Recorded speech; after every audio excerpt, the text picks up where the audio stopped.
Lagos is a city of prosperity, progress, positive transformation, good governance with a significant influence on commerce, entertainment, technology, education, tourism, arts, fashion, and much more.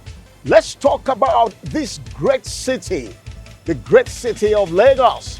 Once again, on the City of Lagos TV show. You're welcome.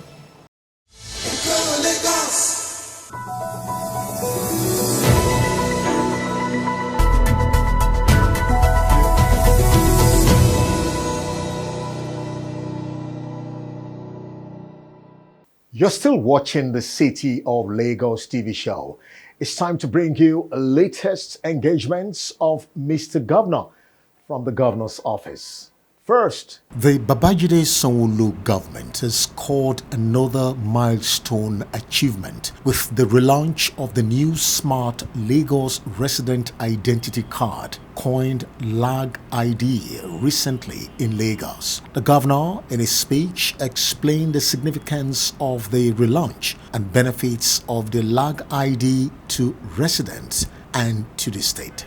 This relaunch is particularly significant because it's a demonstration of our administration's commitment to the smart city vision, which seeks to integrate embedded cutting-edge technology into our daily lives and our daily interactions with government and public service. The Lagos State Residents Registration Agency, LASRA, is a laudable initiative which was introduced during the administration of my predecessor, His Excellency Babatunde Raji Fashola, with the aim of building a reliable database of all residents in Lagos State to enable effective and realistic planning, especially for the provisions of social services and amenities. Since the commencement in 2011, LASRA has continued to make progress in delivering its mandate, providing a unique identification number for every enrolled resident. And in the last 3 years, we've seen fourfold incremental in the number of registration.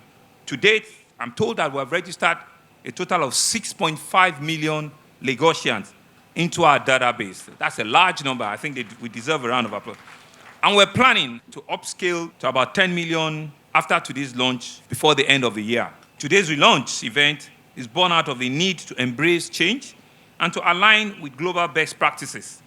What we're doing is upgrading the Lagos residents card from an ordinary plastic card meant only for identification purpose to a smart multi-purpose card that combines biometric identification with other functionalities and benefits that cuts across, such as security, financial services, mobility, and access to government services and amenities. The Lagos State Governor, Mr. Babajide Sanwo-Olu, was on an inspection tour of the current renovation exercise going on at the Revenue House, at the Elephant House, as well as the multi-purpose car park complex, both in Alausa, Ikeja. The governor, at the end of the exercise, explained the importance of the structure to the business of the state government. The importance of this place is, like we call it, a revenue house. So it houses a significant amount of our core revenue agencies.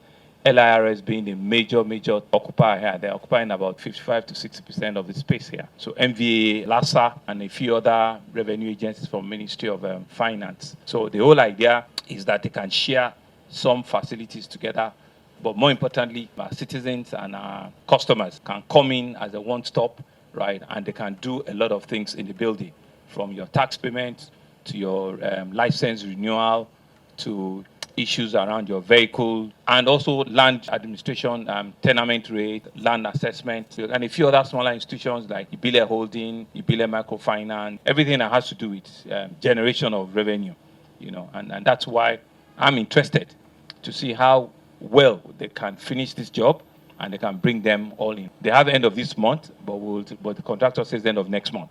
So this month, next month is not so far off. We'll wait patiently and we'll hope that by the end of next month, staff should begin to come in here in their thousands. The Lagos State Governor, Mr. Babajide Sanwo-Olu, showed his appreciation and gratitude to an outstanding and remarkable performance of the Lagos public servants at the grand finale of the 2022 Public Service Week, which cuts across ministries, departments, and agencies in the junior and senior categories. In his remark, the governor described them as a force to be reckoned with, as well as instruments of positive change, bringing about the much desired development of Lagos State. We're here today to celebrate yet another grand finale of our annual Public Service Week, which brings to fore critical role which is played by the public servants as an engine room of government and the principal facilitators in the delivery of good governance.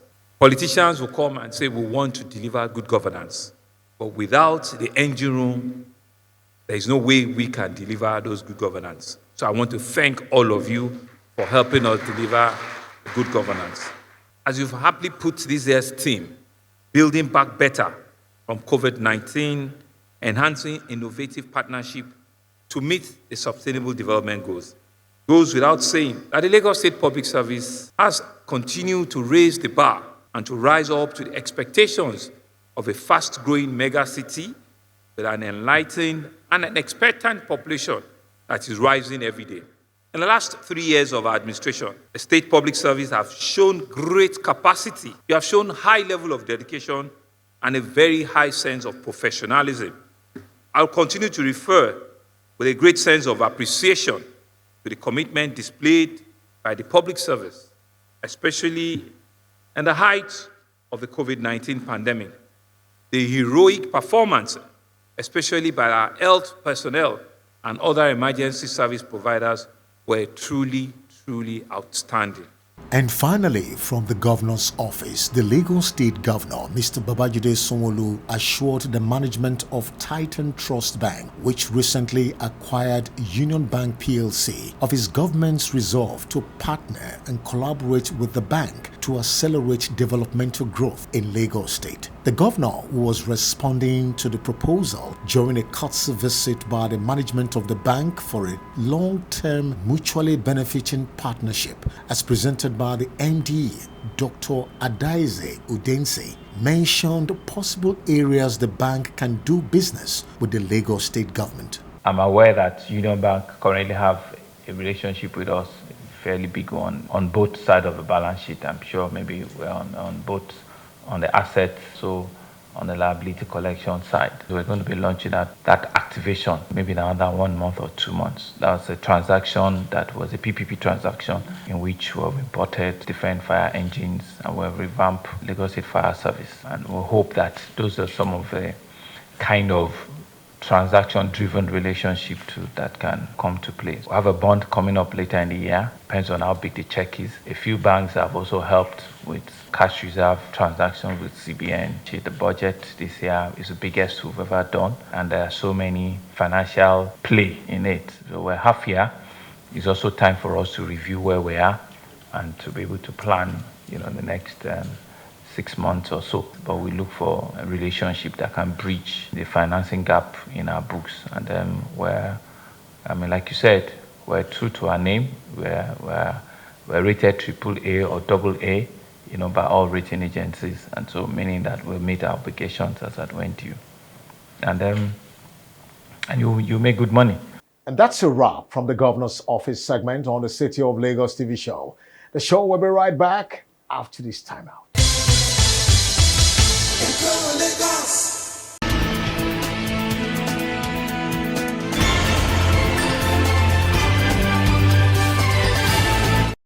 You're still watching the City of Lagos TV show. And of course, today we're going to be taking a look at a very critical sector, a very strategic agency, of course, which is under the Ministry of Health in Lagos. And we're going to be looking at the strategic relevance of traditional medicine in the City of Lagos with issues surrounding its development, proper harnessing of the potentials to improve the health of Lagosians, and of course, to also add up to the economic development of the state. And so today we're going to be speaking with the chairman of the Lagos State Traditional Medicine Board, Professor Adebukola Adefule Oshitelu. You're welcome, madam. Thank you. To the City of Lagos TV show. This agency is a very critical agency, talking about its relevance in the health sector. And of course, comparing traditional and orthodox, it has become a long-standing tradition as an African country and for a very unique city like Lagos, looking at the health of Lagosians, exploring the potentials of tradomedical options to give Lagosians a better life. So, in line with the themes agenda of Mr. Governor, Mr. Babajide Sanwo-Olu, to what extent has this agency lived up to expectations of the government and, of course, Lagosians? Thank you. First of all, I think we need to thank the governor, Mr. Babajide Olusola Sanwo-Olu, for making it possible that traditional medicine is given some relevance. And also, we thank the Honorable Commissioner of Health, Professor Akin Abayomi, for his keen interest. They've been participating deeply. 80% of our people, they prefer the natural modes of health care. By the time you see them go into the hospital, maybe they have tried the natural and it's beyond the natural what is it. World Health Organization, WHO, also considers it very, very important that the traditional mode of medical, sector should be upheld. Till date, what would you say are the major significant achievements of this board under your administration to improve traditional healthcare delivery in Lagos? The board was inaugurated 2020, and since January we came on board. We started with reconciliations because we discovered that most of these practitioners belong to different associations. Like our people, everybody is a president. Everybody is the CEO. So we had to reconcile them. We also decided we must regulate them. They must be regulated because we are being guided by the Reform Law of 2006, and that is bringing them to the knowledge that, one, they are relevant to the society, to the community, that they must practice at par with the orthodox. So which means we have to raise the standard, regulate them. Made it quite sure that nobody must practice without being licensed. From that, we had to train them. For the first time, all trainings are digital. And for the first time, those hawking on the streets, everybody knows them as alagbo. We call them herbal dispensers. They didn't know it was illegal. We had to, sensitize them to this. They've been brought in now, included in the program. They're now being taught. They have associations that will recommend them to come to the board. They get the form. We do attestation and a sort of interview them. They have 2 weeks of compulsory mandatory training, after which they are now given certificates. They must never be on the road. Even those using microphone, we've told them it's illegal. Give it 6 months. I'm sure you'll never see a single one, because they now know that they must wear their coat. They must have a place, at least a kiosk where they can sit, and we give them a sticker. Should in case anything happens, you can trace back and know who the dispenser is. And this is a big achievement for us. We've reduced quackery. And then with the TBAs, we've been able to reduce mortality, mother and child. And as part of our achievements, we collaborate with the non-governmental organizations. They try to upgrade them to the orthodox standard in the terms of hygiene, immunizations, and also they make sure that there's a referral system. They know their limits. When they see cases going beyond their limits, they must immediately refer. And we've made arrangements with the general hospitals. They never refuse them. So that arrangement is going on very well. And then the traditional birth attendants are also sent to Lascotec. They spend 6 weeks there training, and it goes a long way. They become community birth attendants. From traditional birth, they now become community birth attendants. They are more equipped, they are more knowledgeable, and the practice is much more upgraded. We've been able to successfully commission the Ikorodu zonal office. All the things we have here are also there. We've been to Badagry also, and there's a building there already which we hope will serve very well as the zonal office.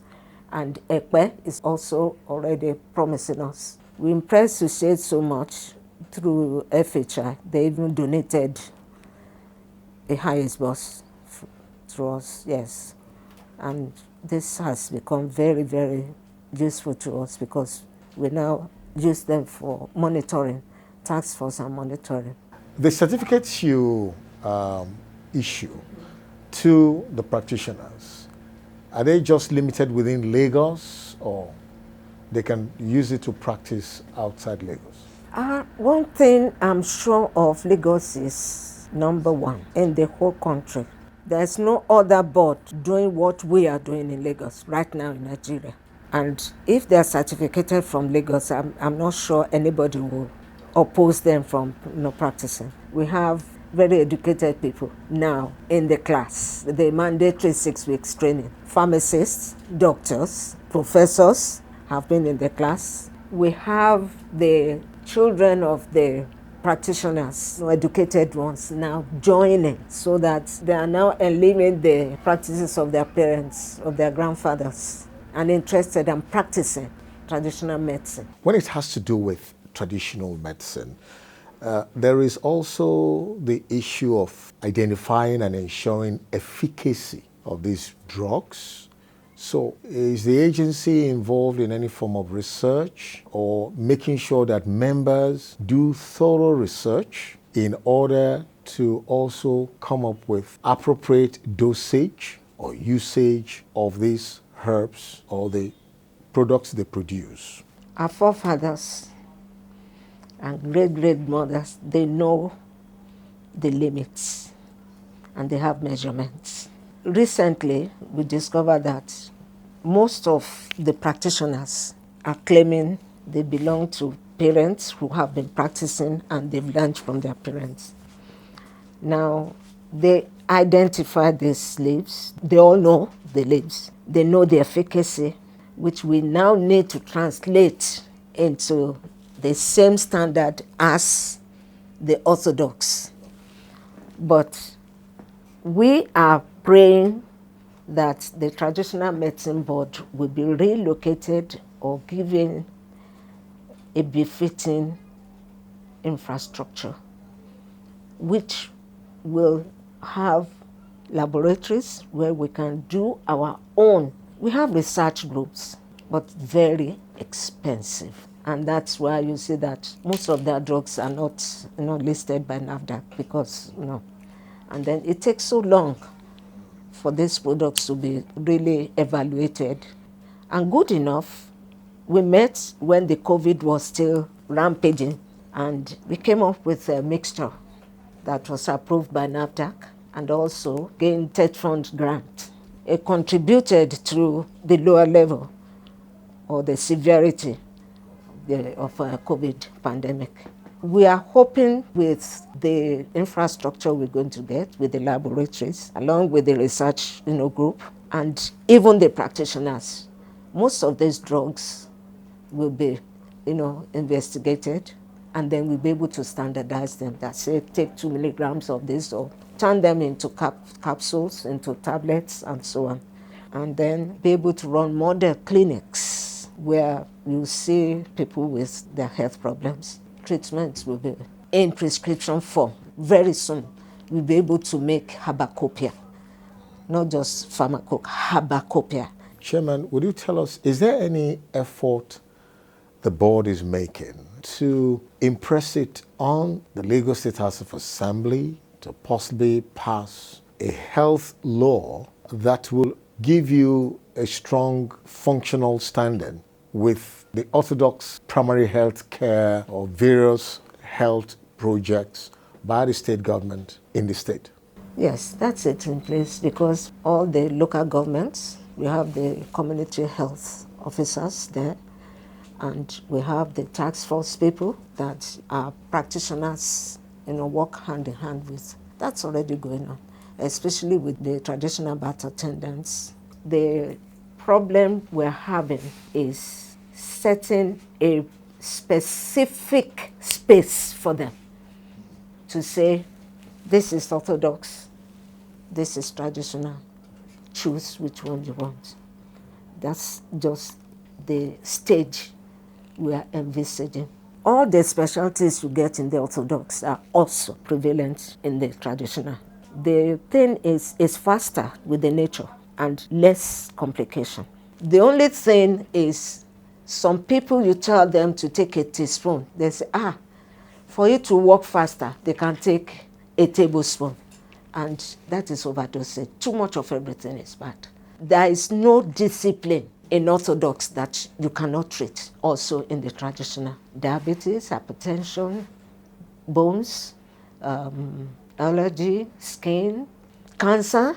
Yes, it's amazing. It's amazing. Brand product packaging is quite essential when you're discussing tradomedical. What is the level of training or awareness you're creating in this angle so that the product is very attractive to the users? Are you impressing on practitioners? It's part of the mandatory, training, but you have to have a place. We need a good infrastructure. I'm sure most of them would love to, align with the board for their packaging. They know they have to package very well, that, it promotes purchase. They are already trained. They are being trained. What are you doing with regards to advocacy and sensitization of Lagosians and stakeholders to actually position tradomedical medicine in Lagos? Lagos State is divided into 5 zones. And in the in 2020, 2021, we made sure we went to all the 5 zones. Ibile, I for Ikorodu, B for Badagry, I for Ikeja, L for Lagos Island and Lekki, and then E for Ekpe. We were able to go through advocacy and sensitization, and it's quite impressive that we involve the traditional rulers when we do this. This is to sensitize the practitioners. The baales and the king are also contributed so much, and this is very encouraging. King Sotobi Ikorodu, he has been very, very, very helpful. The first time we went there, many of the practitioners, those who were not registered, he paid for them. The second time we went last year, he paid for 100 of them. This is really leading by example, because he openly told them that none of his subjects must practice without being licensed. When you talk about traditional medicine, it's also quite important to look at what are those potentials. To what extent is the board growing medicinal plants in order for proper processing and commercialization? There's a farm at Idena towards Itoke, and it's 10 hectares, which we have tried so much. We'll be able to supply most of these medicinal plants, even to the herbal dispensers. We planted so many. The rain of last year destroyed many of them because that place used to be the rice farm.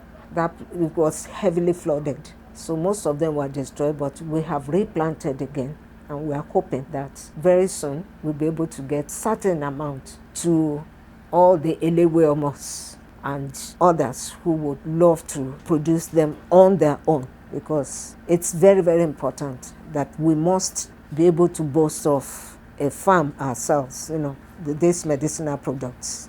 What are the future projections, the future plans of this agency?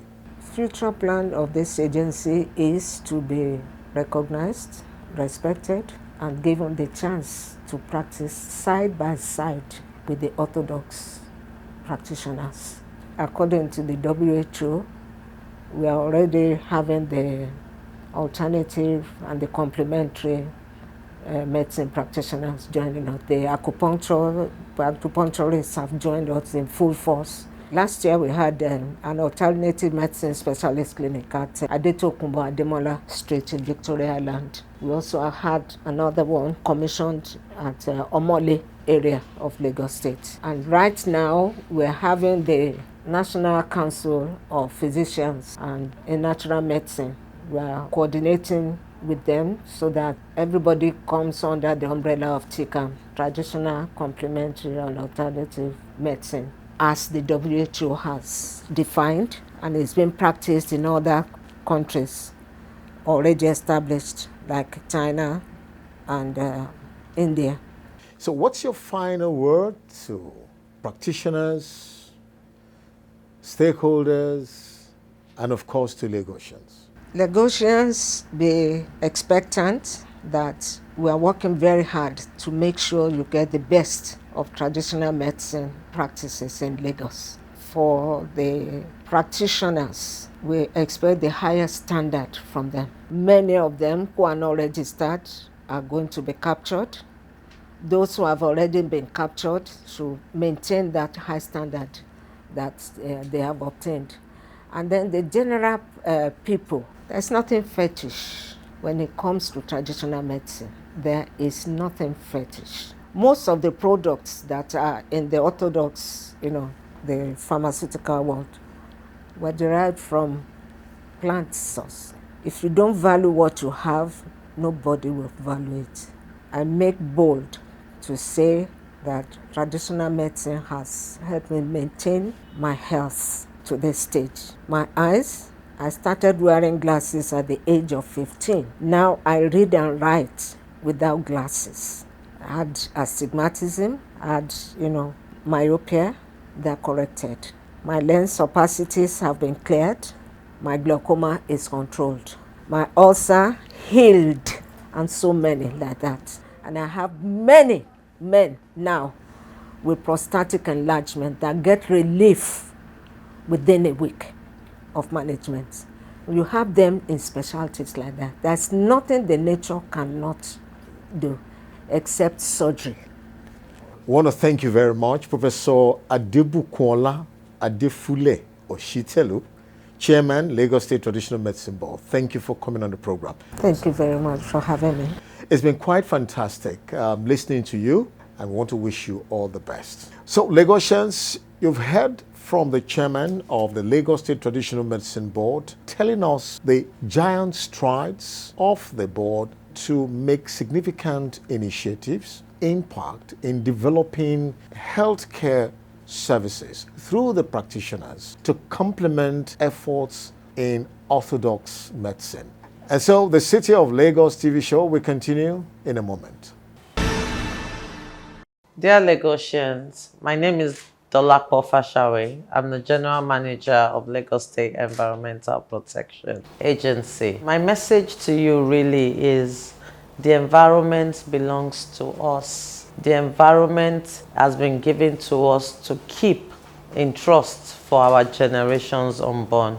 Let us respect Mother Earth. Let us respect the environment. Let us think of air pollution, water pollution, land pollution in our day-to-day activities. For example, everything that goes into your drain in the kitchen ends up in one large water body somewhere. Not sorting your waste leads to plastic pollution. Throwing plastic waste into the oceans leads to fishes eating plastic.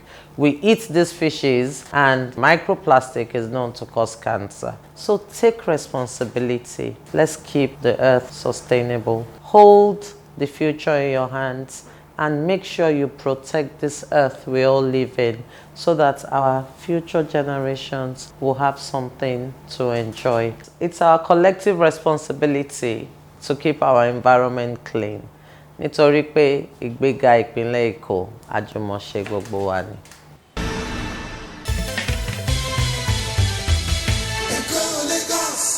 In Lagos, we don't notice them like before. Before there's local government roads, now they don't even do anything again. All they know is just trying to make themselves and pay salary. They are not doing anything. They're supposed to give a local government autonomy in which they receive their allocation directly. So when they cannot deliver, we now go there and question them. As it stands, they need to have, they deserve the autonomy. It's in the constitution. However, there's still a clause in the constitution that make them a sub-leadership model of governance in the state government.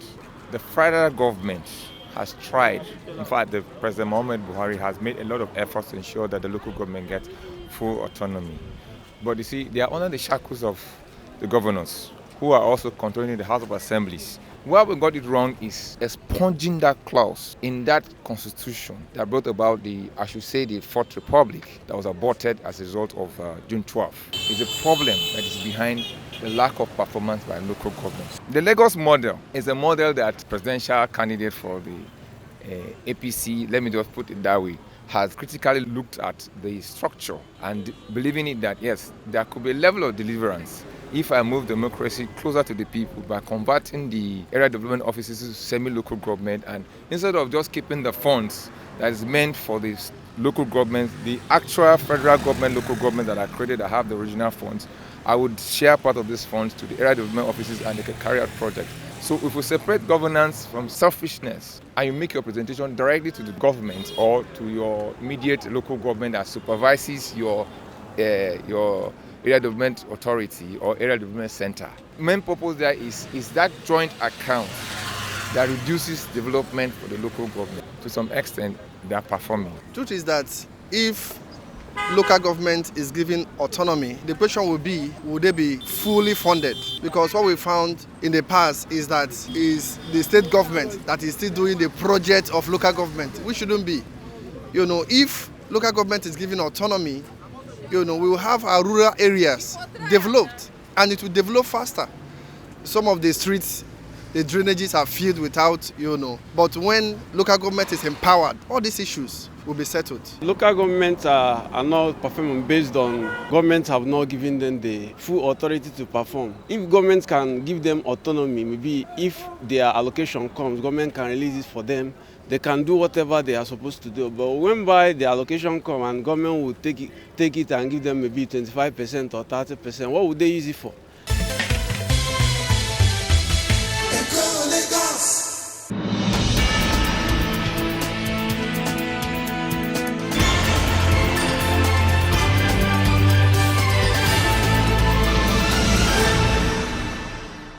Hello, my beautiful people of Lagos. Let's bust your bubble this weekend with another electrifying happy moment on Entertainment Lagos on the City of Lagos TV show. I'm your happy city girl, Joy Olaide.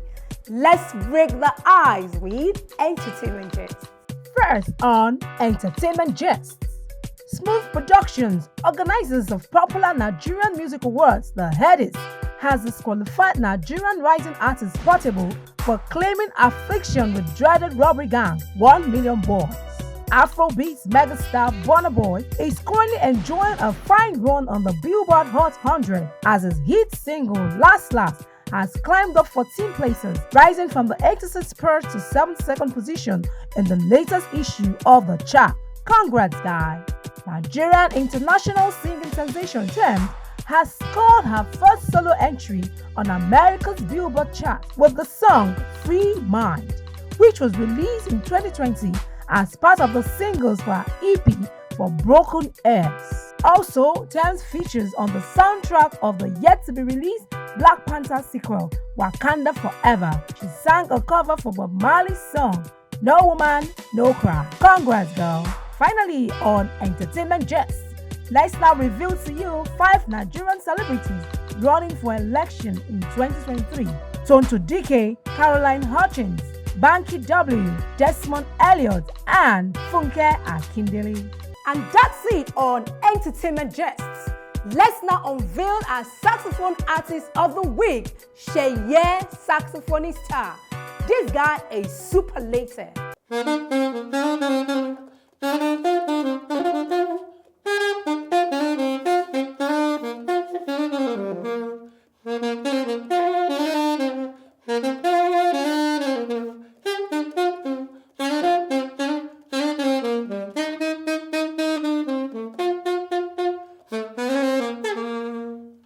Hello Lagosians, my name is Sheye Saxophonista, your music artist of the week on Entertainment Lagos on the City of Lagos TV show. It's going to be a great fun time with me.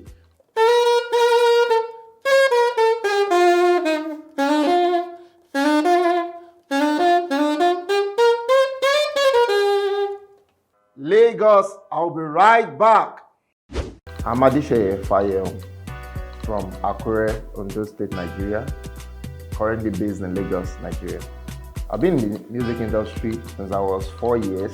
I've always been in the church choir and all, but I started playing the sax professionally since 2007. My mentors in the industry, Mike Aremo and the legendary Lagbaja Amobaba Mukomboko. I've always been in the event music scene. I love playing events. I'm an event kind of person because I understand the technicalities of how to make people party, how to make people dance. So I picked my specialization in that. Studied microbiology in school, but presently I'm working as a musician, a saxophonist and event musician, live band owner in the city of Lagos. I've been on the same stage with Domwe, Frank Edward, I've played with Big Bolaji, Laolu Benjo, and to mention a few of them. I've written a whole lot of songs and I get my inspiration most of the times being alone. As an introvert that I am, I love to be alone whenever I want to get inspired to record music. I was playing the trumpet before. I had to come to the saxophone because saxophone penetrates the soul. I felt it would be good if I can use saxophone to entertain while giving people the soulful feel too at times. I'm married by the grace of God with a wonderful baby boy, and we are doing well. It's been fun all along. Hello Lagos, this is something new from me. It is called Ijo Ope. You know, it's good to have fun, it's good to dance, it's good to rejoice. Enjoy Ijo Ope from Sheye Saxophonista.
Yeah, guys, I hope you enjoyed the Joe Okpe. So you can download the Joe Okpe on YouTube, AudioMac, Boomplay, iTunes, Apple Music. Just type Ijo Okpe. Then you can reach Sheye Saxophonista on Instagram, Sheye Saxophonista, YouTube, Sheye Saxophonista. On my Twitter is Sheye Saxophonist. Before I go, I have a word for the youth. Be hardworking. Sheye Saxophonista studied microbiology and is actually feeding from music presently. So it's not all about what you learned in school. You can always work your gift and make it as an entrepreneur. Yeah, now Lagos, I have to go. Keep loving Lagos and keep watching Entertainment Lagos.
Believe me, Lagos is a happy city with happy people and memorable happy moments any day and time. So till I see you next week, don't worry, be happy. Ciao, ciao. Lagos is indeed a center of excellence where greater ideas translate to great realities and opportunities. Let's keep hope alive until we come your way again next week on the City of Lagos TV show. Thanks for watching.